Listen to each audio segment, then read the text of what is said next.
Hello, welcome to Rosemore. I'm Mim, I'm part of the edibles team and we're lifting some leeks today.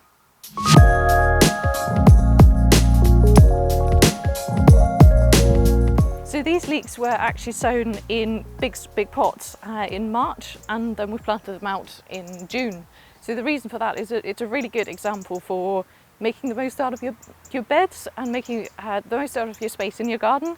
So while they're just as little seedlings, they can be really crowded together. It's absolutely fine. They've got plenty to grow on in those kind of big pots, and it just means that we can grow another crop or even two in here before the leeks go in. So there's a few different varieties. We always like to grow a few different varieties to do a little comparison.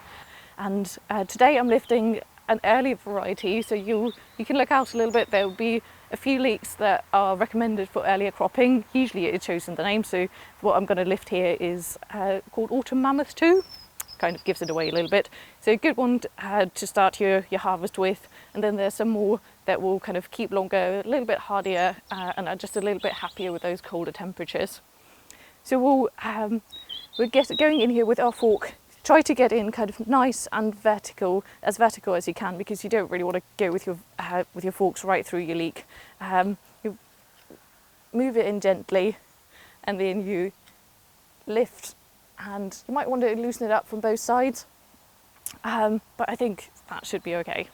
Try to lift it kind of from underneath and upwards, rather than just kind of going in diagonally and yanking it out, but it should hopefully be happy to lift up. Yep, there we go.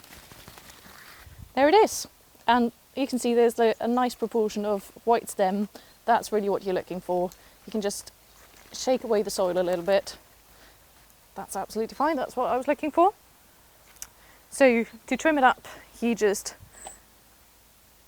kind of trim the roots a little bit, like that. And then you can, with the leaves, you can do your classic kind of arrow shape.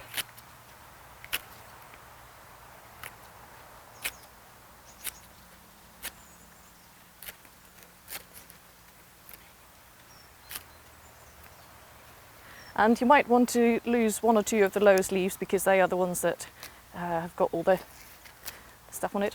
And that's it, really. So I'd really recommend doing it exactly like that. So you harvest what you need when you need it.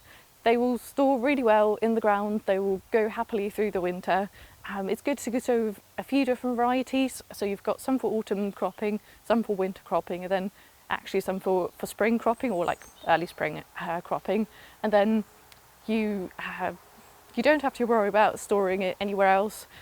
If you really need the ground, you can heal them in somewhere else, but essentially it does the same thing. It keeps them cool and moist, and you can use the ground for something else. But a little bit of planning is a really valuable thing, so you know that how long which crop is in the ground for, and you really make the most out of your space.